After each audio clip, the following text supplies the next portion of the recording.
Tansin Itutemak, Tiar Wheatley, Nisiga Asun, Tawau. Welcome to APTN National News.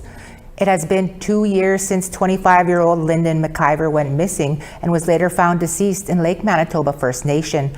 Both his mother and the Manitoba RCMP believe he was murdered, and people in the community know what happened to Lyndon and hope they will come forward with new information that could lead to an arrest.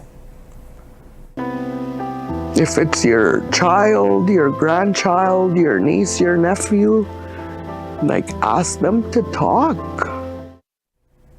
According to Manitoba RCMP, McIvor left his mom's home in Lake Manitoba First Nation on August 26, 2023 to enjoy a night out with friends. The family became worried about McIvor and was not responding to his messages and began searching for him. 5 days later, on August 31st, McIvor was found deceased in a wooded area in the community. RCMP Major Crimes continues to investigate and believe there are people in Lake Manitoba First Nation who know what happened and can provide more information to police. Lyndon was outgoing. He loved hockey. He loved baseball. He loved sports. He was proud of his babies. He took care of his babies. I always wonder what my grandsons think. My grandsons think that he's away. And you can watch that full video by going to RCMP Manitoba's YouTube channel and Facebook page. If anyone knows what happened to Lyndon McIvor, you are asked to contact the Major Crime Service tip line at 431-489-8110. Lake Manitoba First Nation is located about 190 kilometers northwest of Winnipeg. The Assembly of Manitoba Chiefs say they are not committing to the Manitoba government's proposal for a Crown-Indigenous corporation. This comes after a special Chiefs Assembly meeting late last week. Reporter Sav Jonza has more. The Assembly of Manitoba Chiefs say they will proceed carefully with the Manitoba government following AMC's decision to not commit to a major infrastructure project initiative. This comes after a special Chiefs Assembly late last week, where chiefs and proxies from all 63 First Nations in Manitoba discussed the province's proposed Crown-Indigenous Corporation, or MCIC.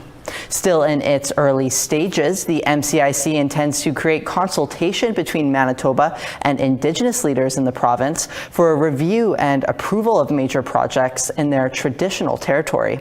AMC Grand Chief Kyra Wilson said in a statement that chiefs were cautious about MCIC's framework, adding the Manitoba Crown-Indigenous Corporation model includes a 12-seat board with only 5 seats designated for First Nations, expected to represent all 63 nations in Manitoba and more than 172,000 citizens.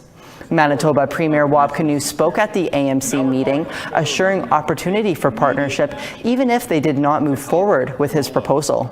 Earlier this month, the Southern Chiefs Organization and Manitoba Métis Federation agreed to engage in the creation and operation of the initiative together through a recently signed Memorandum of Understanding. They expect MCIC will have equal representation from First Nations and Red River Métis. AMC will continue to discuss the proposal at an annual General Assembly in September. Sav Jonza, APTN National News, Winnipeg. Member of Parliament Leah Gazan wrote a letter to Prime Minister Mark Carney last Thursday. Her letter urges the government to ensure the safety of wildfire evacuees, especially women and girls at high risk of violence. Gazan says that she has asked Prime Minister Carney if Indigenous women and girls' safety is not of national interest to him in the past, and in her new letter addresses the same question.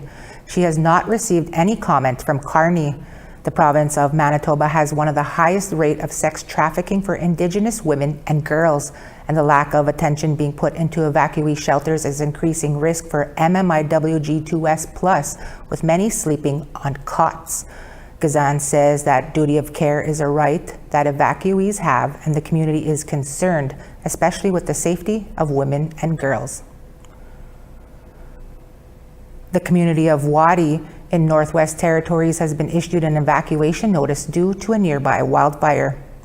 The community government of Whati released a statement on August 25th at 5 p.m. saying the community was under an evacuation notice due to a wildfire 15 kilometers away. The press release stated that the community is advised to prepare for a potential emergency and/or evacuation if necessary. According to the Northwest Territories fire update page, the fire was started on August 7th by lightning strikes and remains the territory's top priority. To stay up to date, visit their Facebook page at facebook.com/NWTFireInfo. The Yukon government has started work to make its mining regulatory system more independent. The government says recent events like last year's Eagle gold mine heap leach failures show there's a need to re-examine the territory's regulatory oversight. The Department of Energy, Mines and Resources is currently responsible for inspecting mining operations, enforcing environmental regulations, and monitoring impacts of resource development. The government says it's exploring whether that responsibility could be housed with the Yukon Water Board, an independent body that regulates water use in the territory. The process is in the early stages and will include engaging with First Nations. We're always looking for your feedback or story ideas. Here's how you can continue the conversation. If you have a story you want to share, send us an email, news@aptn.ca. To read and watch our stories, go to aptnnews.ca. You can also find us online on your favorite social media sites, including TikTok, YouTube, LinkedIn, and X. Follow APTN News to join the conversation and see our latest stories. Time for a quick break. We take you to Mi'kmaq territory for a Comic-Con event when we come back. Hitam Nigape Tu Tan.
Pitigwe, Pitigwe, welcome back. For the first time, a Comic-Con was held at a Mi'kmaq Nation. The event had a Mi'kmaq touch that included celebrities and wrestling. Angel Moore was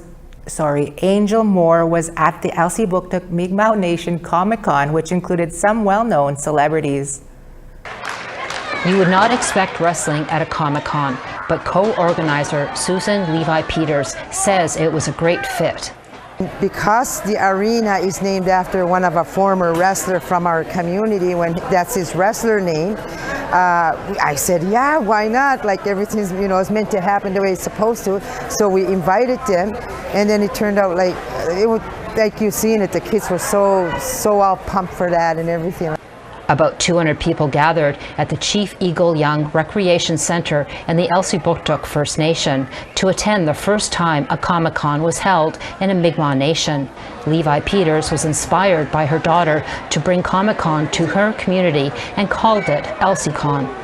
So she took us to a comic convention in Moncton, East Coast Comic Expo. And it was unbelievable, like to see something like this, and I immediately, I wanted to bring it to my community and share it. Comic-Con is where fans of anime and comic culture meet creators, purchase merchandise, and show off their costumes, including PJ Sock. He is 11 years old and is from the Elsie Buktuk First Nation. Sock is Lorax, a character from the Dr. Seuss movie. He made his costume.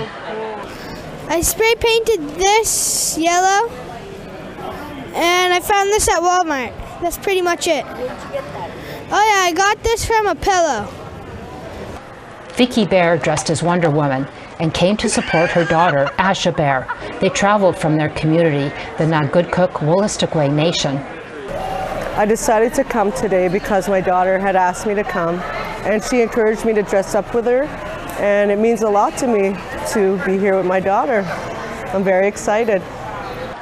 Asha came to ElsieCon to promote her business called Bear Beadwork and have fun. She is dressed as her favorite character, Sailor Moon.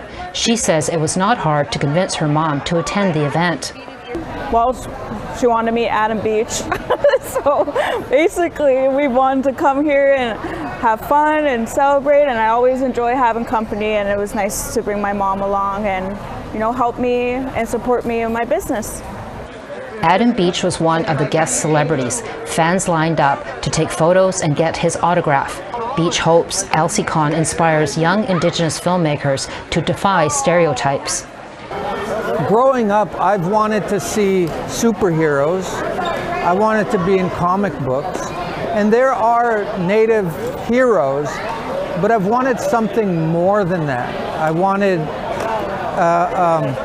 to include the Indigenous history, the language. Glenn Gould is a Mi'kmaq actor from the Membertou Mi'kmaq Nation. He has acted in movies such as Bones of Crows. Gould says Comic-Con should take place in more First Nations communities. To give that exposure to the kids in those communities, not just kids, adults. There's a lot of adults who are comic fans, television fans. So I think it'd be nice to bring something different to the community that they don't normally get to experience. Levi Peters says ElsieCon was a first for many community members, and it was a success. So when they walked in, it's like they said, we feel like we're not even in Elsie Buktuk, like we're somewhere else. So, and they really enjoyed it, and you look around, everybody was laughing, having fun. Levi Peters is already planning next year's Comic-Con, and she hopes it will be hosted in another Mi'kmaq Nation. Angel Moore, APTN National News, Elsie Buktuk First Nation. Kinanaskamitin Angel Moore, I promise I know my colleagues' names. The Toronto International Film Festival, or TIFF, is fast approaching for 2025. The 10-day festival begins on September 4th. This year, 2 films showcasing at TIFF are the brainchild of a woman with ties to the Saging First Nation in Manitoba. Dana Solomon joined us over Zoom earlier to talk about those 2 films, one called Bloodlines and the other called Nime. Thanks for joining us, Dana. You have 2 films showcasing at TIFF this year. Let's start with Bloodlines. What should our viewers know about this film? This film is a beautiful love story between 2 women. It's rooted in Métis culture. It's about belonging, complex relationships, and ultimately forgiveness. And the other is called Nime. What takes place in this piece of work? Well, this piece of work is my directorial debut that'll be premiering at TIFF this September, which I'm so thrilled about. It's about an Indigenous ballerina reigniting her passion for dance after a traumatic event. You're of mixed heritage as well. You bring representation from the queer community. Tell me a little bit about how all of this helps in your storytelling. Yeah, I think it informs every fabric of my storytelling. I worked for many years with Indigenous youth, and my aim is to bring representation of all kinds to film and TV. Representation I wish I had growing up, and being of mixed heritage and from the queer community, championing these stories is very important to me. You mentioned it briefly there earlier, but you worked both behind the scenes and in front of the camera. Where did you get your inspiration to want to do all of it? Yeah, well, I look up to people like Eva Thomas and Gail Maurice, Jennifer Podemsky, and I feel like they've really paved the way for this next wave of filmmakers like myself to come up. They've inspired me. And working with youth has inspired me to write stories and create awareness and change through my art. Let's get back to those films a little bit. They're a little bit, one's a longer, one's a short film. Tell me the difference in them. Yeah, Bloodlines is a feature film that I have a lead role in, and Mime is a short film that I wrote, directed, and acted in. The lead character in Mime is Callie Kennedy, who's also a dance artist who I met doing a dance project. And we said you're mixed heritage. Tell us a little bit about your background a bit more. Yeah, I'm an Anishinaabe, member of Sagin First Nation, and I'm also Guyanese on my father's side, and I grew up along the Red River in southern Manitoba, and now I'm living in Mississauga, Ontario. Any words of advice to those in our community who may be interested in, this film industry? Yeah, absolutely. What was pivotal for me was having mentors, so reaching out to people who you look up to for advice and words of encouragement. Imagine Native has been really pivotal for me. They had a Film Institute features lab that I was a part of, that I got to kind of hone in on my writing skills, and I think that kind of mentorship has really helped me on my journey, so I'm so thankful. Is there anyone you want to give a quick shout out to, while you made the ones who helped you with these films? Yeah, well, there's a few people. I think Eva Thomas is one person who really took me under her wing and, provided me with a lot of support and mentorship. And Gail Maurice, because she casted me in her beautiful story. She's a wonderful filmmaker, and I'm so grateful for that experience. Thank you so much for your time, Dana, and best of luck at TIFF and beyond. Miigwech, thank you for having me. We now give you the results of last week's web poll questions. Our first question was, should artificial intelligence be used as part of Indigenous language revitalization? 27% said yes, 50% of you said no, and 23% were unsure. Question 2 was, do you think Northern First Nations should be more involved in Arctic security? 83% said yes, 9% said no, and 8% were unsure. And our last question was, have you ever experienced racial profiling while shopping at a store? 61% said yes, and 39% said no. Thanks for taking the time to cast your vote. To check out this week's new web poll questions, go to aptnnews.ca for a new set of questions.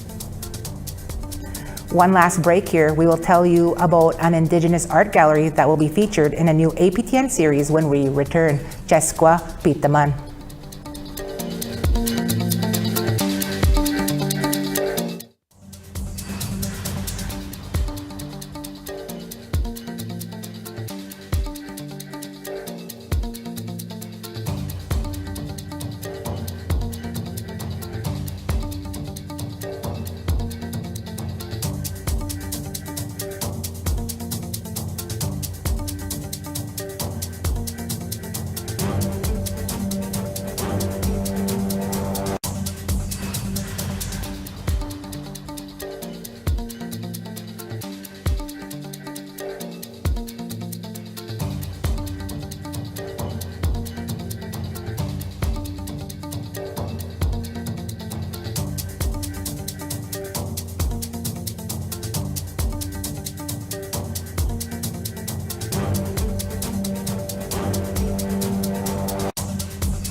Wow, welcome back. An award-winning Indigenous art gallery on the West Coast is now the focus of a new series on APTN.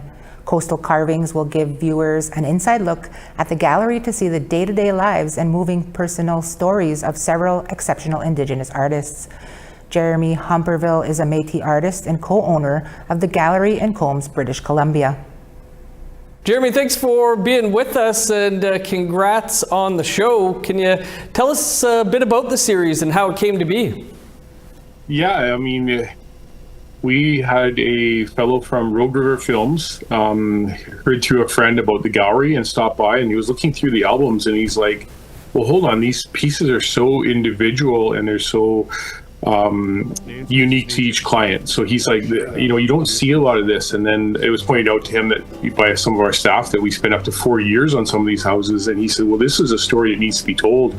You know, I'd love to see a deeper dive into the workings of how you meet these clients and how they allow you to work in their homes for, you know, extended periods of time. So he's associated with Jim Shockey from the Hand to Man Museum, who has a lot of Indigenous artifacts. So Jim, who kind of backs them, says, yeah, no, I'd love to see that story told. So they approached us about doing, I guess, a little bit of a scripted show, and we just were like, we were so uncomfortable with that. We're not TV people, we're artists. So we said no, but then after lengthy discussion, they decided that they would do a docuseries where it's literally a fly-on-the-wall approach. There's a narrator because we're not necessarily talking about what we're doing all the time, and you get a deeper dive into the lives of our artists and actually more of a true look at their emotions, the people they are, their history, because of the fact that it's not scripted. So it's turned into something that after a little bit of test footage, we agreed we'd do because it was very tasteful. So we were excited to be part of it now, and it's and here it is now coming up to air. So we're excited about that. Jeremy, for those unfamiliar with Coastal Carvings, can you tell us a bit about the gallery and the art that's on display? For sure. My wife and I opened the gallery 21 years ago as my private studio, but then I had so many different trainers and people I'd worked with over the years. We ended up turning into a full-on gallery within a very short period of time. So now we're an Indigenous gallery, so we carry Inuit, First Nations, and Métis art. And it's a really good mix. So it's a very rich feeling when you come into the gallery because of the mixture of all the heritages. And then, you know, at that point, okay, we have this nice mix of art, but then clients came and, you know, a lot of them are moving to Vancouver Island because they have their forever home and they wanted something very personal. So we started offering the service of designing to their requests. And that challenged us because it's, you know, when someone asks you to incorporate music with your indigenous forms, it can be very tricky. So it challenges us as artists, and it made us better, but it also made us very unique in the art world that we're designing custom pieces. That's probably up to 90% of what we do. So the gallery's beautiful, has beautiful art, even artifacts back to the early 1800s, but it also facilitates making people's dream pieces. So. Right. What role do you think art has in helping to keep culture and tradition alive? Oh, you know what? So today, and I don't want to get into a big debate over it, but technology has moved us so fast. You know, I think especially since I was a child, not having even a cell phone in school, and now everything is computerized, everything is modern. We have the invention of AI, and AI now is everybody's an artist. They can speak to the screen, and it becomes a piece of art. So, really, it's important, no matter what culture you're from. You know, especially Indigenous, because we're a smaller group across Canada, but any culture that people have today, I think passing on that tradition, passing on knowledge that's not in books. That background is so important to preserve, and I think you'll find that in the Coastal Carving show is there's lots of mentorship, there's lots of people learning directly from the beaters, directly from the carvers, and that knowledge is being passed on the way it was to us as we learned. So that's what makes it relevant today, I think, is that, you know, going back to that era of the craftsman movement where you're making it by hand and you're not just relying on a machine to do it and actually getting the brain power to work. So I think it's more relevant now than ever, even from when we started the show filming like almost 3 years ago till now. Just the way society's gone, everything is instant gratification now, and these things take time to develop and to be passed on. So 3 years, that's a while to put together. The show's going to be on APTN Lumi. Jeremy, what are you hoping viewers take away? You know, I would like them, even for myself, so what, you know, I'll say partly what I took away is we started filming this, and I ended up with a huge knowledge of my artists, like, that I didn't have before, because they start just talking about their past or their parents and the struggles and the struggle to preserve their heritage. And, you know, I learned so much. So I think you're going to get not just a story about grand art and the time it takes, which is really important that people know that how much time is invested in these pieces, but you get that deeper dive into the personalities and also the struggle to keep their lines of heritage alive. I mean, I see that through Levi, especially one of my younger artists. His grandmother comes in. I've known her my whole life, but I didn't know the whole story until I actually watched, you know, part of the series, and I'm like, oh man, you know, the depth that went into is very personal. So I think that there's stories that people will be interested in when it comes to the people, not just the art that we're doing. Well, good stuff, Jeremy. Congrats again on the show, and appreciate you spending some time with us to talk about it. Yeah, thank you very much for having us. Thanks to our Dennis Ward for that interview with Jeremy. And that's your daytime newscast for Tuesday, August 26th. To our weather enthusiasts, we apologize. Hopefully we get that weather segment up soon. Join us again tonight at 6 p.m. Eastern. It's been a pleasure. From all of us at APTN, Agase Gitam Giganiskat Nanao.